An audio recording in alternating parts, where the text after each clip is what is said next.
Hello everyone, welcome again on my YouTube channel creative and info hub. I hope आप सभी लोग ठीक होंगे। सो गाइज़, मैंने आपके साथ एसईपी असाइनमेंट शेयर कर दिए हैं। अचीवमेंट टेस्ट रिपोर्ट की मैंने आपके साथ 2 वीडियो शेयर की थी, यानी कि 2 फाइल्स मैंने ऑलरेडी आपके साथ शेयर कर दी हैं, बट वो हिंदी मीडियम में थी। सो मेरे पास रिक्वेस्ट आ रही थी कि मैं आपके साथ इंग्लिश मीडियम में भी ATR फाइल शेयर करूं। So finally your wait is over and here is the video of achievement test report in English medium. Yes guys, आज की इस वीडियो में आपके साथ अचीवमेंट टेस्ट रिपोर्ट फाइल पूरी शेयर करने वाली हूँ, वो भी इंग्लिश मीडियम में। सो अगर आप DLED ट्रेनी है या फिर BEd ट्रेनी है तो आज की वीडियो आपके लिए बहुत ही ज़्यादा हेल्पफुल होने वाली है। And yes guys, you can trust on my videos, आप भरोसा कर सकते हैं क्योंकि ये सारे फाइल्स, असाइनमेंट्स, लेसन प्लान्स जो भी मैं आपके साथ अपने इस चैनल पे शेयर करती हूँ वो सारे मैंने खुद बनाए हैं अपने DLED टाइम पीरियड में। सो आप उनसे हेल्प ले सकते हैं। आप लोगों की हेल्प के लिए ही मैं ये यहाँ पे आप लोगों के साथ शेयर करती हूँ। सो अगर आपने अभी तक मेरे इस चैनल को सब्सक्राइब नहीं किया है तो do subscribe my channel. And yes, I hope आज की वीडियो आपको पसंद आएगी। सो वीडियो को लाइक ज़रूर कर देना एंड अपना फीडबैक कमेंट में ज़रूर देना। एंड येस, अगर आपने अभी तक मेरे चैनल को सब्सक्राइब नहीं किया तो जल्दी से कर लीजिए। सो स्टार्ट करते हैं आज की वीडियो। गाइज़, मैंने आपके साथ अभी फ्रंट पेज शेयर कर दिया था अपना। वो फ्रंट पेज नहीं है, उससे पहले भी आपका एक फ्रंट पेज बनता है जिस पे आप अपना नेम एंड डिटेल्स लिखते हो। क्या क्या लिखते हो उसके ऊपर मैं एक अलग से वीडियो आपके साथ शेयर कर दूंगी। फ़िलहाल इस वीडियो में आप फाइल को एंजॉय कीजिए। सो गाइस, हम सबसे पहले इंट्रोडक्शन लिखेंगे कि अचीवमेंट टेस्ट रिपोर्ट क्या होता है। So, evaluation is a continuous process. It forms integral part of total system of education techniques to gather information about the various qualitative aspects of students' performance. Evaluation is important to find out the level of achievements and also diagnosis the reason of low performance. Tests are important tools for evaluating learning outcomes.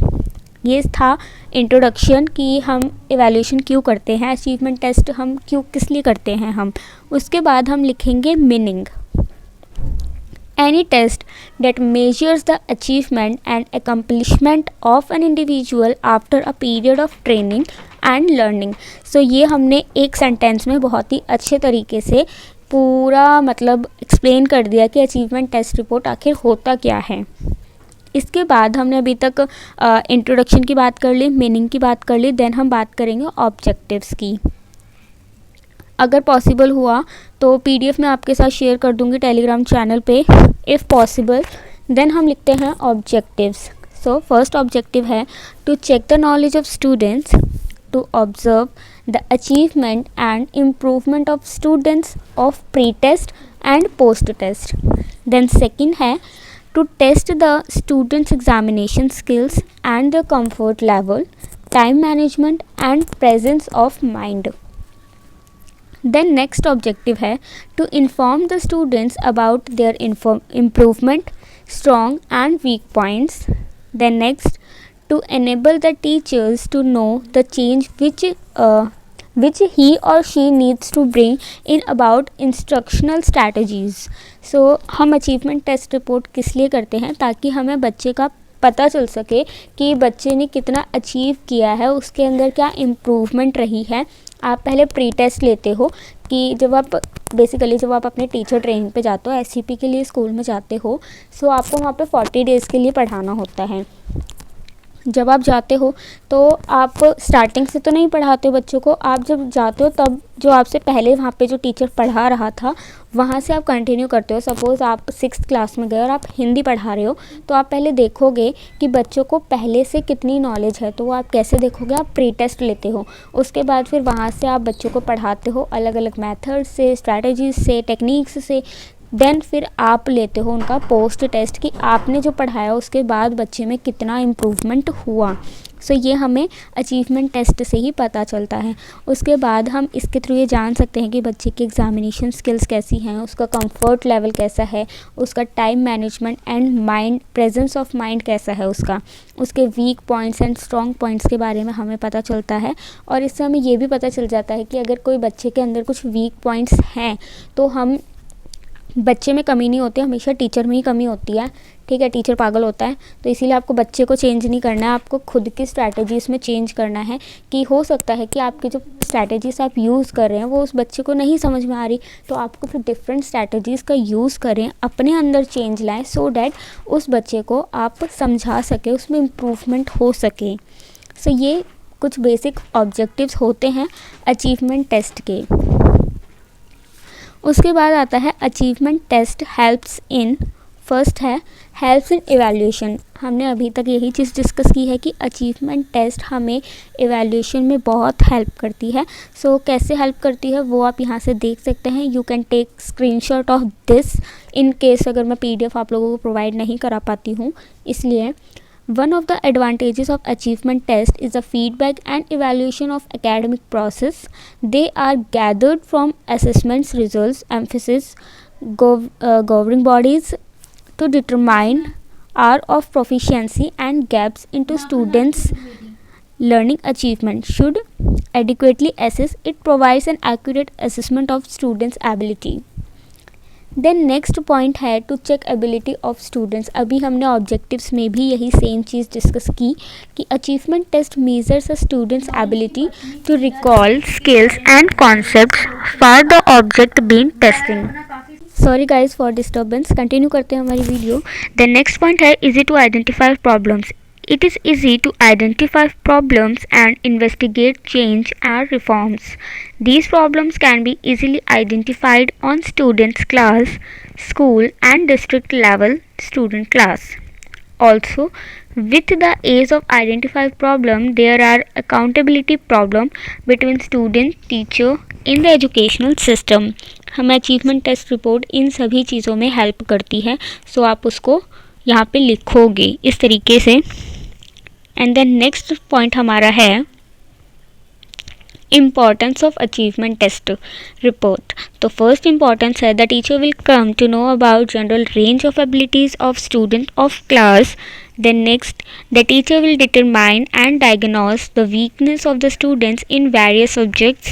Then third, the teacher will spawn brilliant and backward children. He will determine the progress of growth in particular subject over a period of time. The teacher will determine whether or not the student are working at their maximum capacity. अभी तक हमने इसकी meaning discuss किया है, उसके बाद objectives discuss किए हैं, इंपॉर्टेंस डिस्कस कर लिए हैं, एंड अचीवमेंट टेस्ट रिपोर्ट हमें किस चीज़ में हेल्प करती है हमने वो भी डिस्कस कर लिया है। उसके बाद हम लिखते हैं प्री टेस्ट। हमें जैसे कि मैंने अभी आपको बताया कि आपको पहले प्री टेस्ट प्लान करना होता है एंड आपको उसके बाद पोस्ट टेस्ट प्लान करना होता है उसी एक सेम सब्जेक्ट का। लाइक अगर आप पहले हिंदी का प्री टेस्ट लिया है आपने, तो आप हिंदी का ही पोस्ट टेस्ट लोगे उसी सेम क्लास का, उन्हीं सेम बच्चों का। तो यहाँ पे हमारा आ चुका है प्री टेस्ट। इस तरीके से एक पेज पे आप प्री टेस्ट लिखेंगे। उसके बाद आपको इस तरीके से ब्लूप्रिंट बनाना होता है, तो हम बीच में इस तरीके से ब्लूप्रिंट लिखेंगे। Then class, subject and right side में हम टाइम, जो कि हमारा 1 आवर, और मैक्सिमम मार्क्स जो हमारे होते हैं वो 25 मार्क्स का होता है। एंड इस तरीके से फॉर्मेट होता है ब्लूप्रिंट का। You can take screenshot. ऊपर का मैंने आपके साथ डिस्कस कर दिया, ये मेन जो पार्ट होता है आप इसका स्क्रीनशॉट ले सकते हैं। एंड ये बहुत ही ज़्यादा कंफ्यूजिंग होता है, सो इसको बनाते टाइम मिस्टेक मत करना, इसीलिए आई होप आप लोगों ने स्क्रीनशॉट ले लिया होगा।